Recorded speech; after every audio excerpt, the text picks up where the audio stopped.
Hello, नमस्कार। आपके अपने यूट्यूब चैनल बीसीसी करियर के इस ऑनलाइन प्लेटफॉर्म पर आपका स्वागत, अभिनंदन। आज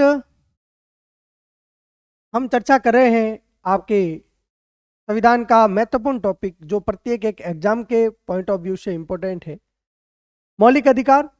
और मौलिक अधिकार की बहुत सारी क्लासें हमने ली हैं। आज आपके ये 7वीं क्लास लेके मैं आपके सामने उपस्थित हुआ हूँ। इनसे पहले हमने संविधान के आर्टिकल 12, जिसमें राज्य की परिभाषा के संदर्भ में चर्चा की, आर्टिकल 13 जो विधि की परिभाषा का उल्लेख करता है, संवैधानिक प्रावधान करता है, इनको लेकर भी एक पूरी क्लास के माध्यम से समझने का प्रयास किया। फिर हमने शुरू किया इस भाग 3 में वर्णित सबसे पहला मौलिक अधिकार, राइट टू इक्वलिटी, समानता के अधिकार, जिसका संवैधानिक प्रावधान 14 से लगाकर 18 तक है। और इस समानता के अधिकार में हमने संविधान के आर्टिकल 14 को लेकर हमारी पूरी एक क्लास के माध्यम से आर्टिकल 14 को समझने का प्रयास किया, विधि के समक्ष समानता का जो प्रावधान करता है। और आर्टिकल 15 के संदर्भ में चर्चा की हमने विस्तार से। और कल वाले सेशन में हमने संविधान का आर्टिकल 16 जो है, आर्टिकल 16 के क्या संवैधानिक प्रावधान है और किन किन संवैधानिक संशोधनों के माध्यम से इसमें कुछ और प्रोविजन जोड़े गए, इनको लेकर चर्चा की। और चर्चा की हमने इस आर्टिकल 16 को लेकर क्या डिस्प्यूट हुए हैं, क्या विवाद भारत के सर्वोच्च न्यायालय के समक्ष आए हैं और उनका क्या निर्णय दिया गया, इनको लेकर भी हमने चर्चा की है। आर्टिकल 16 के जितने भी संवैधानिक प्रावधान थे उनके संदर्भ में आज इसी समानता के अधिकार का ये लास्ट सेशन है, ये लास्ट क्लास है। और इस क्लास के माध्यम से जो आपके बचे दो और महत्वपूर्ण आर्टिकल जो समानता के अधिकार से संबंधित है, जो समानता की बात करते हैं, जो व्याप्त इस समाज में असमानता को कम करने की बात करते हैं, तो हर एक आर्टिकल में हमने समानता की स्थापना की, वास्तव में समानता क्या है, इनको समझने का प्रयास किया।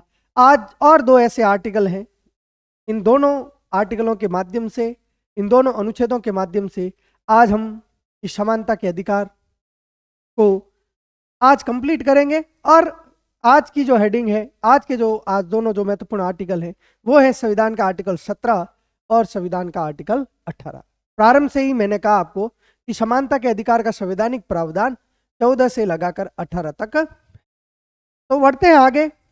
और क्या है आपके संविधान का आर्टिकल 17 और क्या है संविधान का आर्टिकल 18, इन दोनों के संदर्भ में एक बेसिक जानकारी आपके सामने एकदम अच्छे से रखने का प्रयास करते हैं। पढ़ते हैं आगे। सबसे पहला कौन सा आर्टिकल है? संविधान का आर्टिकल आपके 17। टॉपिक है आपके समानता का अधिकार, समानता का अधिकार, राइट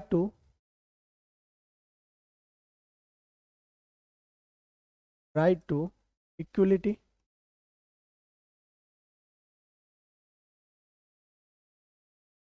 और इसका जो संवैधानिक प्रावधान है वो है 14 से लगाकर। कल वाले सेशन में हमने किसके संदर्भ में चर्चा की थी? अनुच्छेद 16 के संदर्भ में चर्चा की।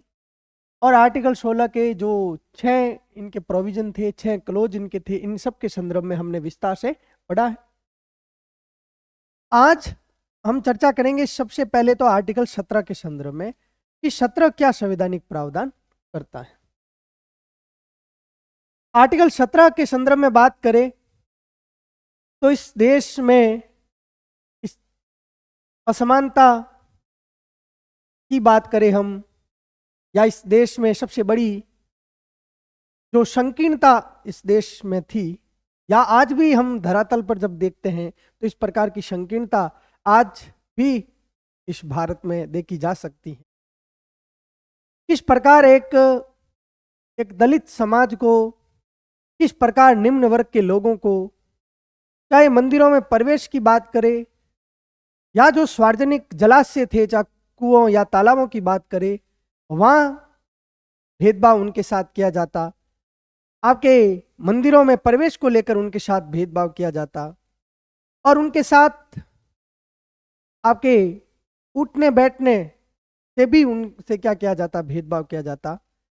तो इन भेदभाव का अंत भारत में कैसे हो, इनका जो है इनको समाप्त कैसे किया जाए, और इसको समाप्त करने के लिए भारत की संविधान सभा ने आपके कुछ प्रोविजन, इनके संबंध में कुछ संवैधानिक प्रावधान इन्होंने इस आर्टिकल 17 में किया है। और जब जब सुप्रीम कोर्ट को लगा कि ये जो छुआछूत का अंत जो या जो अस्पृश्यता के संदर्भ में जो बात करता है, इस अस्पृश्यता के लिए कुछ कानून बनाने चाहिए, इस अस्पृश्यता के लिए कुछ नियमों का निर्धारण करना चाहिए, तो सुप्रीम कोर्ट ने इनके नियमों का निर्धारण भी किया है और इसके कानूनों को दंडनीय बनाने का काम किया है। अस्पृश्यता निवारण के कानूनों को जो है आपके और कठोर बनाने का काम भी भारत के सर्वोच्च न्यायालय ने किया है। तो इस प्रकार आर्टिकल 17 जो एक लंबी उन लोगों की मांग थी, उस शोषित और दलित वर्ग की जो मांग थी, जो भारत की आजादी से पहले इनकी मांग थी, उस मांग, वे आंदोलन, वे सत्याग्रह आपके, और सत्याग्रहों का, उन आंदोलनों का और उनकी व्यापक मांग का परिणाम क्या हुआ कि भारत की संविधान सभा ने इस मांगों को स्वीकार करते हुए, इस आंदोलनों को देखते हुए, इनकी जो सत्याग्रह थे उनको देखते हुए उन्होंने इन पे काम किया।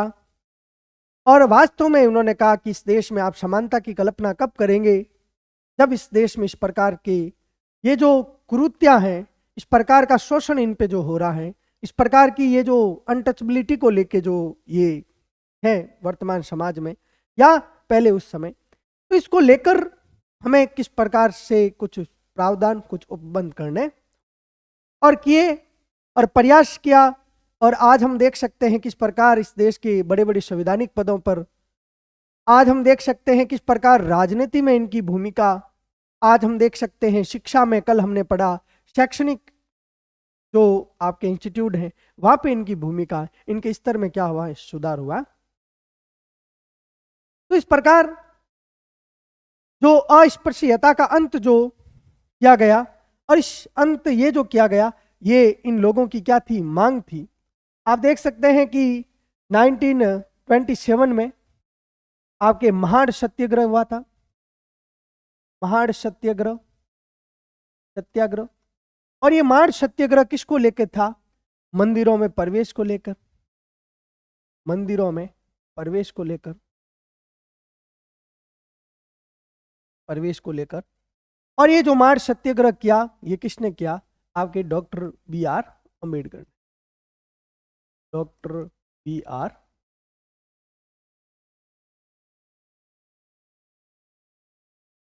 यही सत्याग्रह जो आगे जाके इस प्रकार की पृष्ठभूमि भारत के संविधान में, जब फंडामेंटल राइट्स की बात हो रही थी, जिस समय इस देश में इक्वलिटी की बात हो रही थी, तो उस समय इस प्रकार इस आर्टिकल को सर्जित किया गया। और इस आर्टिकल की सीधी लैंग्वेज है अस्पृश्यता का अंत। क्या है आपके, अस्पृश्यता का अंत, या मैं इसे कह सकता हूं छुआछूत, छुआछूत का, छुआछूत का, यानी एबोलिशन, एबोलिशन ऑफ अनटचबिलिटी,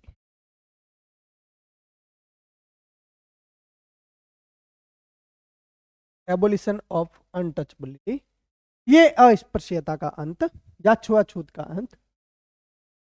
आप जब पढ़ेंगे भारत के मूल संविधान को, मूल प्रति को जब आप पढ़ेंगे, तो इस अस्पृश्यता को लेकर, क्या इस छुआछूत को लेकर इनकी व्याख्या भारत के संविधान में की गई। तो आप जब देखेंगे संविधान के आर्टिकल, मूल इस आर्टिकल 17 को देखेंगे, तो इसकी व्याख्या आपको नहीं मिलेगी। क्या इनको लेके कोई दंडात्मक प्रावधान आपको मूल संविधान के आर्टिकल 17 में मिलेंगे, नहीं मिलेंगे। तो आपको ध्यान रखना है, अस्पृश्यता की व्याख्या जो है वो भारत के मूल संविधान में नहीं की गई। और एक चीज हमेशा आप याद रखना, यानी सबसे पहला प्रश्न क्या है आपको मैं पूछ रहा हूं, क्या इस अस्पृश्यता शब्द की हम बात करें, क्या मानक होंगे, क्या आधार होंगे जिन आधार पर अस्पृश्यता या छुआछूत माना जाएगा। इन मानकों का निर्धारण क्या भारत के संविधान ने किया है? इन आधारों का निर्धारण क्या भारत के संविधान ने किया है? तो आप कहेंगे नहीं, इन मानकों का निर्धारण भारत के मूल संविधान में आपको नहीं मिलता है। इस अस्पृश्यता का को परिभाषित मैं कह दूं या इनके व्यापक अर्थ क्या है, इनको लेकर जो है इन्होंने किसी भी प्रकार का उल्लेख नहीं किया। यानी अस्पृश्यता, अस्पृश्यता के अर्थ को परिभाषित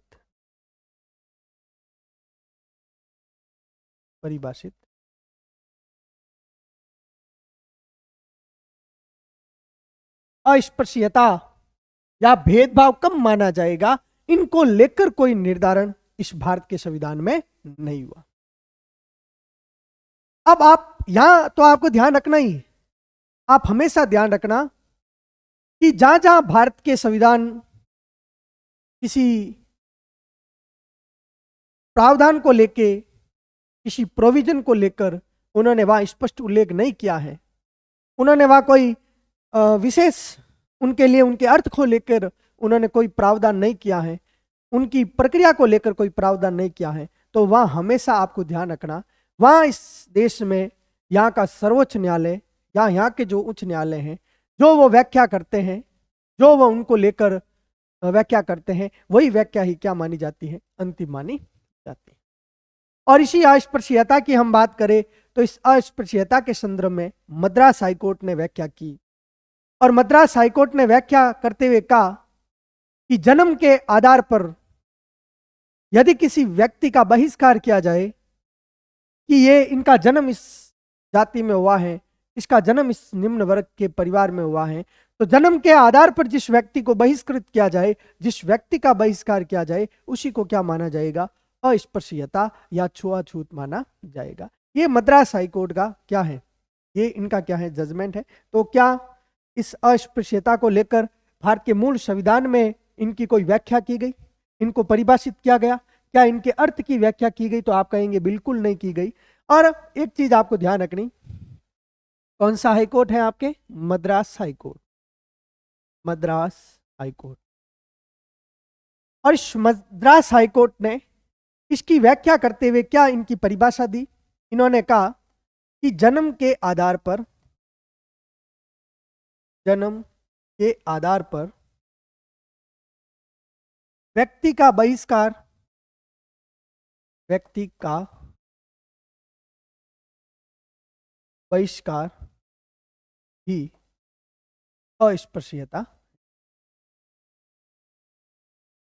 अस्पृश्यता। ये मोस्ट इंपोर्टेंट आपको जो मद्रास हाईकोर्ट ने इसके संदर्भ में कहा, व्याख्या करते हुए कहा कि जन्म के आधार पर व्यक्ति का बहिष्कार ही क्या है, अस्पृश्यता है। जन्म के आधार पर व्यक्ति का बहिष्कृत कर देना, इसका जन्म किस वर्ग में हुआ है यह निर्धारण करना, इसका जन्म किस जाति में हुआ यह निर्धारण करते हुए उनका क्या कर देना, बहिष्कार कर देना, ये क्या है, अस्पृश्यता है। ये क्या है, अनटचेबिलिटी।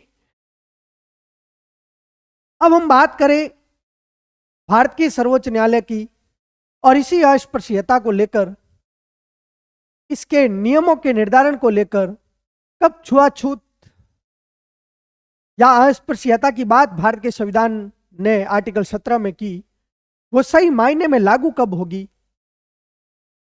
जब कुछ मानक तय किए जाएंगे, जब कुछ प्रोविजन जोड़े जाएंगे, जब कुछ कठोर प्रावधान जोड़े जाएंगे, और जब कुछ दंडात्मक प्रावधान जोड़े जाएंगे, तब इन लोगों को जिनके साथ शोषण हो रहा है, जिनको साथ छुआछूत को लेकर शोषण हो रहा है, उनको क्या मिलेगी, की सुरक्षा मिलेगी। अन्यथा ये केवल एक प्रोविजन है। क्या मानक, क्या इन मानकों का निर्धारण करना भी क्या था, अनिवार्य।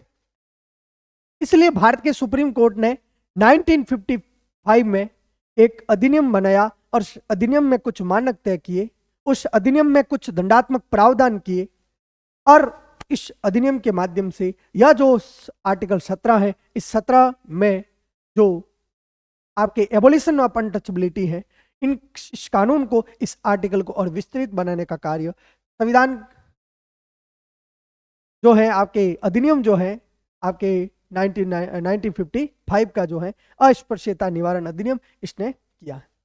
तो सीधी सी बात है कि आपको अगले जो है आपके बिंदु में क्या याद रखना है कि इसी अस्पृश्यता, इसी आर्टिकल 17 पे इस अस्पृश्यता की हम बात कर रहे हैं, इसकी कोई व्याख्या नहीं थी इसका कोई व्यापक अर्थ नहीं था, इसकी कोई परिभाषा नहीं थी, ना इसके संदर्भ में कोई दंडात्मक प्रावधान या ना ही कठोर प्रावधान थे। तो इनके लिए दंडात्मक प्रावधान करने के लिए, इनको और कठोर बनाने के लिए क्या किया गया, इस कानून को कठोर व इस कानून की प्रकृति कैसी हो, दंडात्मक हो, दंडात्मक प्रावधानों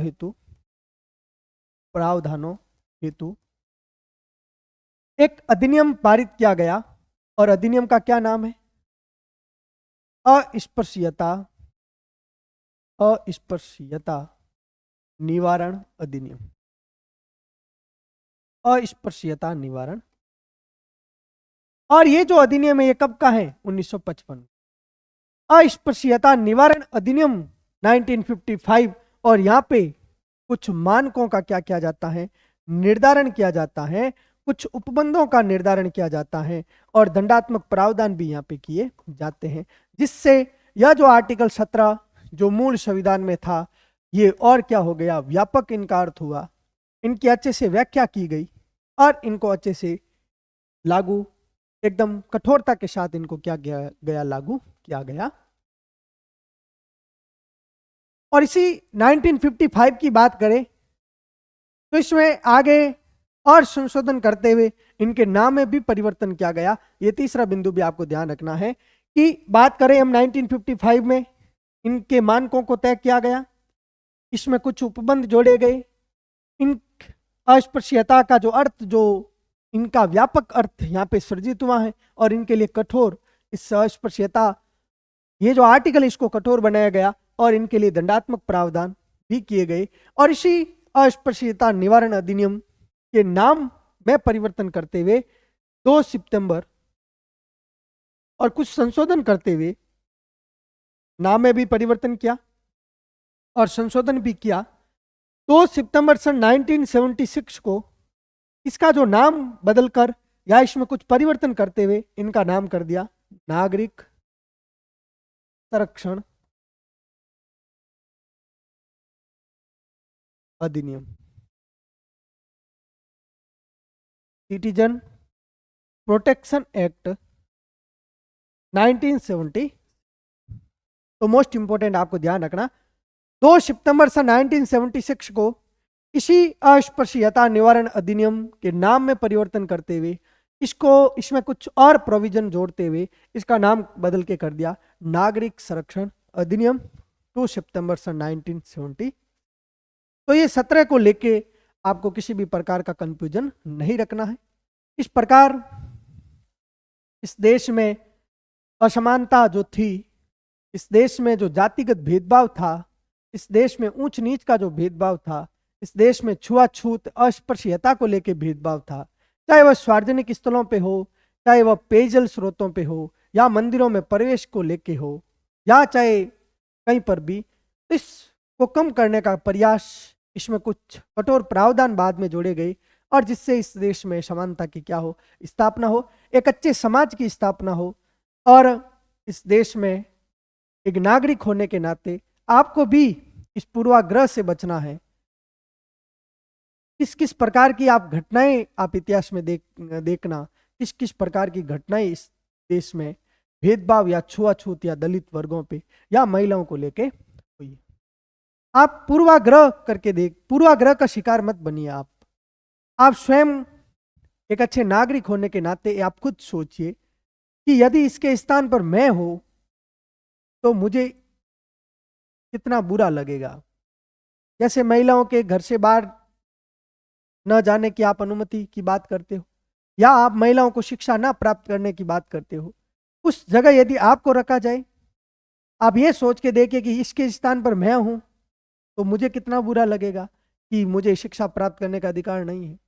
तो इस प्रकार खुद को वहां रख के फिर उसके संदर्भ में सोचिए और एक सकारात्मक सोच विकसित कीजिए और एक ऐसे समाज की स्थापना कीजिए जो भेदभाव से क्या हो, परे हो, और एक अच्छे समाज की स्थापना जिससे ही इस देश का विकास होगा, इस देश में समानता की स्थापना की जा सकती, इस देश में असमानता जो है उसको कम किया जा सकता है, इस देश में जो भेदभाव और जो अस्पृश्यता और जो छुआछूत है उनको क्या किया जा सकता है, कम किया जा सकता है। तो आज भी हम धरातल पर देखें तो क्या आर्टिकल 17 के सर्जित होने से, क्या कुछ नियम बनने से काफी राहत तो इनको मिली है, लेकिन आज भी हम देख सकते हैं ग्रामीण परिवेश में इन लोगों के साथ आज भी भेदभाव या इनके साथ अस्पृश्यता को लेकर कई प्रकरण, कई मामले या हम अपने घरेलू कार्यों में देख सकते।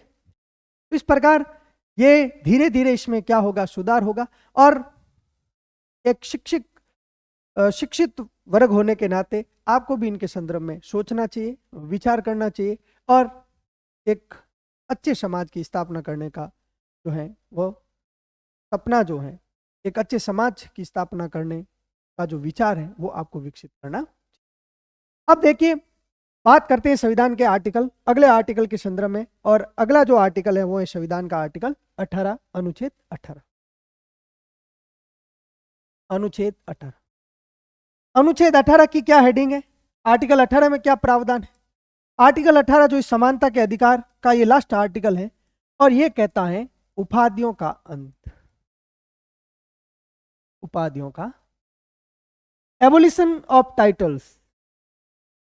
जो भी उपाधि, जैसे इस देश का संविधान लागू होने से पहले बहुत सारी उपाधियां जो किसी व्यक्ति को दी गई, अंग्रेजों के द्वारा दी गई, और बहुत सारी उपाधियां जो राजा महाराजाओं के समय की उपाधियां, और ये जो उपाधियां थी ये किस प्रकार थी? उपाधि तो दी जाती, लेकिन ये उपाधियां किस प्रकार इनका प्रयोग होता था? वंशानुगत। जैसे उपाधि मिली किसी व्यक्ति को आपके राय बहादुर की, तो इसका जो पुत्र होगा, उपाधि पिता को मिली लेकिन ये उपाधि वंशानुगत चलती और वह पुत्र भी अपने नाम के आगे क्या लगाता? राय बहादुर। तो भारत में एक, क्या ये सारी चीजें, क्या इस देश का सामान्य नागरिक इस प्रकार की उपाधियों का प्रयोग कर सकता? नहीं कर सकता। तो आप जिस समता की बात कर रहे हैं, आप इस समानता की बात कर रहे हैं, उस समानता की सही स्थापना कब होगी? जब इस प्रकार की जो परंपराएं हैं, इस परंपराओं का अंत किया जाएगा। यहाँ जो उपाधियां जो वंशानुगत थी, उस वंशानुगत उपाधियों को क्या होगा? अंत। तभी इस देश में समानता की स्थापना। क्योंकि हम बात किसके संदर्भ में कर रहे हैं? हम किस अधिकार की बात कर रहे हैं? समानता के अधिकार की क्या कर रहे हैं? बात कर। इसलिए उस उपाधियों का क्या कर दिया गया? अंत कर दिया गया। और ये उपाधियों के अंत की क्या करता है बात? संविधान का आर्टिकल 18। अब देखिए, क्या इस आर्टिकल 18 में कुछ प्रोविजन है? क्या प्रोविजन है आर्टिकल 18 में? इनको लेकर आगे बढ़ते हैं और चर्चा करते हैं। आर्टिकल 18 कहता है, आर्टिकल 18 को जब हम पढ़ेंगे तो आर्टिकल 18 का सबसे पहला क्लोज कहता है कि सेना या शिक्षा, सेना या शिक्षा के क्षेत्र में जो उनको उपाधि मिलती है, इन सब को छोड़कर, इन सब के सिवाय, इन दोनों को छोड़कर, इनके सिवाय कोई भी नागरिक किसी भी प्रकार की उपाधि को धारण नहीं करेगा। तो सेना या शिक्षा के क्षेत्र को छोड़कर, शिक्षा के क्षेत्र को छोड़कर कोई भी उपाधि, कोई भी उपाधि धारण नहीं करेगा, और ना ही इन दोनों क्षेत्रों को छोड़कर कोई उपाधि राज्य किसी नागरिक को प्रदान करेगा। प्रदान 18 का जो सबसे पहला क्लोज है स्पष्ट रूप से कह रहा है कि सेना और शिक्षा ये दो ऐसे क्षेत्र हैं, इन क्षेत्रों को छोड़कर राज्य किसी भी नागरिक को ना तो कोई उपाधि प्रदान करेगा और ना ही कोई नागरिक इस देश में किसी भी उपाधि को क्या करेगा, धारण करेगा। ये आप वंशानुगत जो आपकी उपाधियां थी, उस उपाधियों का क्या कर दिया गया, अंत कर दिया गया। उस उपाधियों को क्या कर दिया गया, समाप्त कर। जैसे सेना में कोई उपाधि है, जैसे सेना में उपाधि है आपके मेजर, सेना में जो उपाधि है जैसे कर्नल।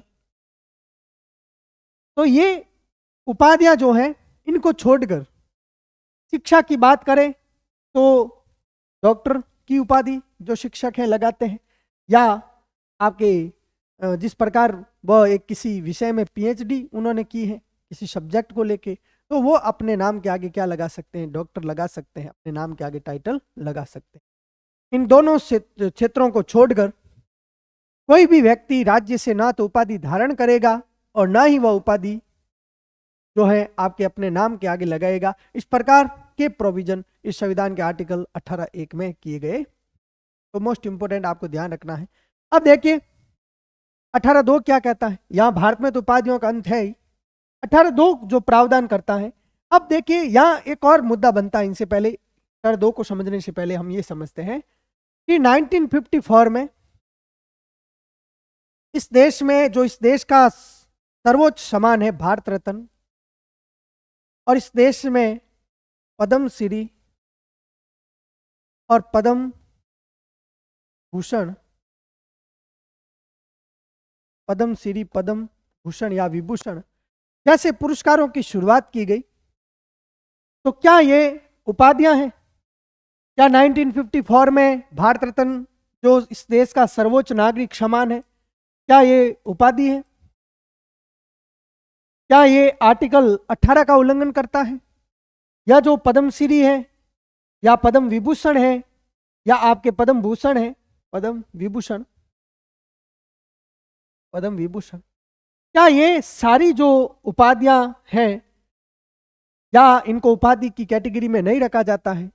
ये क्या है, इनको लेकर क्या डिस्प्यूट हुए? तो 1954 में कांग्रेस की सरकार ने इस प्रकार के पुरस्कार प्रारंभ किए। और इस पुरस्कार के संदर्भ में मैं बात करूं तो सन 1979 में इस देश में सरकार बनी थी आपके मोरारजी देसाई, और मोरारजी देसाई ने कहा कि ये तो क्या है, उपाधियां हैं, ये तो कांग्रेस ने जो शुरू की ये उपाधियां हैं और ये 18 का क्या करता है, उल्लंघन। इसलिए मोरारजी देसाई ने इन जो ये भारत रत्न, ये जो पद्म विभूषण थे, इन सभी प्रावधानों को क्या कर दिया, समाप्त कर दिया।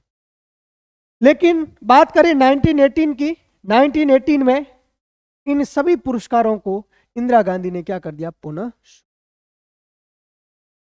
इंदिरा गांधी ने पुनः शुरू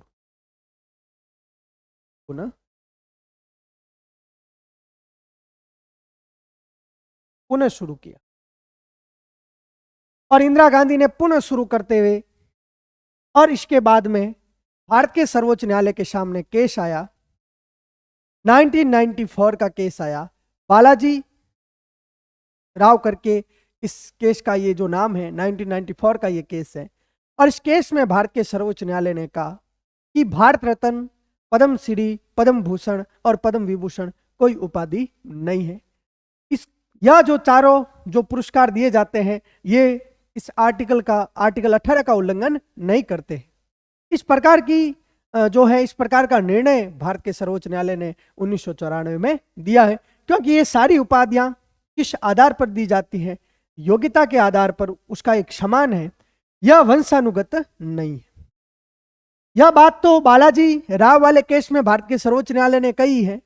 इसके साथ इन्होंने कहा कि वह व्यक्ति स्वयं इन उपाधियों का, ये जो पुरस्कार इनको दिए जाते हैं, ये जो नागरिक पुरस्कार इनको दिए जाते हैं, वह स्वयं अपने नाम के आगे या पीछे उपसर्ग या प्रत्यय के रूप में इनको नहीं लगा सकता है। ये प्रावधान, यह निर्णय भी भारत के सर्वोच्च न्यायालय ने किस केस में दिया है, आपके बालाजी, जो केस भारत के सुप्रीम कोर्ट के सामने आया, बालाजी राघवन केस 1994 का। तो ये भी आपको ध्यान रखना है। तो इसी विवाद को लेकर जो कहां से शुरू हुआ, 1954 में इन पुरस्कारों को प्रारंभ किया गया और 1979 में मोरारजी देसाई ने इसको बंद किया और 1918 में इंदिरा गांधी ने इस समान पुरस्कारों को वापस शुरू किया। और उसके बाद में केस कौन सा आया, आपके बालाजी राघवन बालाजी राघवन केस 1990। और बालाजी राघवन केस ने क्या कहा कि ये जो पुरस्कार हैं ये आपके भारत रत्न, पद्मश्री, पद्म भूषण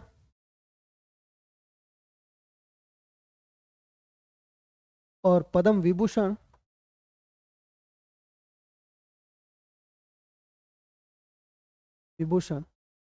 यह उपाधि नहीं है, ये टाइटल नहीं है, उपाधि नहीं है।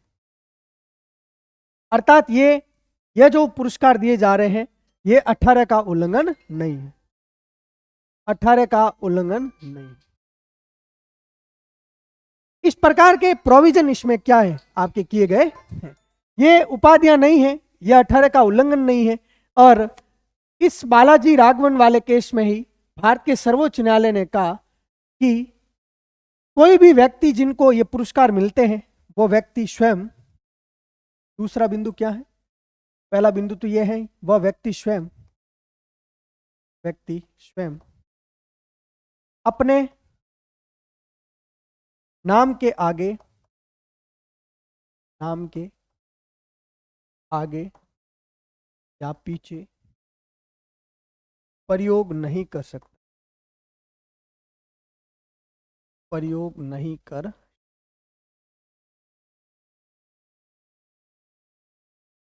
या इसका प्रयोग जो है वह व्यक्ति स्वयं अपने नाम के आगे या नाम के पीछे इन का प्रयोग नहीं कर सकता। वह नहीं कर सकता कि भारत रत्न, वह स्वयं पद्मश्री या पद्म भूषण या पद्म विभूषण का प्रयोग नहीं कर सकता। वैसे हम देखते हैं कि अखबार या पत्रिकाओं के माध्यम से कि भारत रत्न अटल बिहारी वाजपेयी या हम दूसरे जो लोग हैं वो प्रयोग कर सकते हैं, लेकिन वह स्वयं इस प्रकार से इसका जो है प्रयोग नहीं कर सकता है। यह भी प्रावधान इस बालाजी राघवन वाले केस में भारत के सर्वोच्च न्यायालय ने कहा, 1994 का ये केस है जो ये कहता है कि ये उपाधियां नहीं है क्योंकि ये वंशानुगत नहीं है और ना ही ये जो आर्टिकल 18 है इस 18 का क्या है आपके उल्लंघन है। तो ये आपको बात ध्यान रख, यह वंशानुगत और ना ही इसका हम क्या कर सकते हैं प्रयोग कर सकते हैं।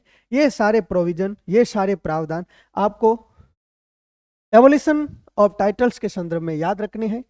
इस प्रकार सबसे पहला प्रोविजन जो सेना व शिक्षा के क्षेत्र को छोड़कर कोई भी राज्य इस प्रकार की उपाधि को नागरिक को प्रदान न करेगा और ना ही राज्य इनको क्या करेगा धारण करेगा। अब देखिए, अब बात करते हैं 18(2) की। 18 कोई भी नागरिक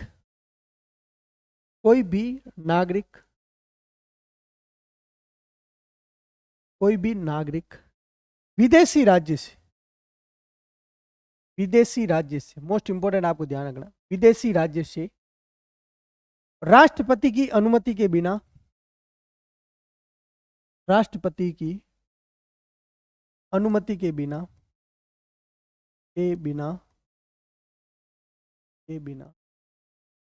कोई उपाधि धारण नहीं करेगा।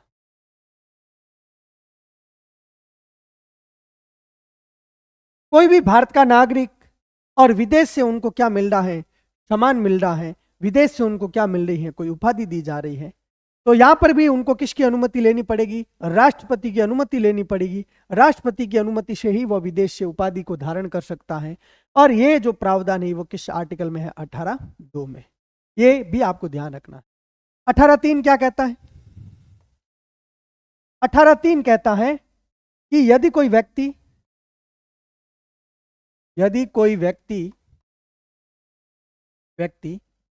जो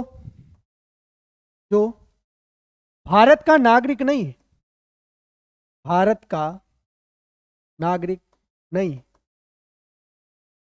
नहीं है तथा वह भारत की सेवाओं के अधीन राष्ट्रपति की अनुमति के बिना, राष्ट्रपति की अनुमति के बिना कोई उपाधि प्राप्त नहीं करेगा। आर्टिकल 18(3) कहता है कि कोई भारत का नागरिक है और बाहरी विदेशी राज्य से किसी भी प्रकार की उपाधि को धारण नहीं करेगा, उस धारण वो करेगा तो उसको राष्ट्रपति की क्या लेनी पड़ेगी? अनुमति। और 18(3) में क्या अंतर है? 18(3) क्या कह रहा है? कोई व्यक्ति जो भारत का नागरिक नहीं है या भारत के अधीन कोई सेवाओं में रहा है, भारत के अधीन ये रह रहा है, भारत की सीमाओं के अंतर्गत रह रहा है, तो उस व्यक्ति पर भी प्रतिबंध है कि यदि वह भी किसी बाहरी उपाधि को धारण करता है तो उसको भी राष्ट्रपति की क्या लेनी पड़ेगी? अनुमति। इस प्रकार के प्रावधान संविधान के आर्टिकल 18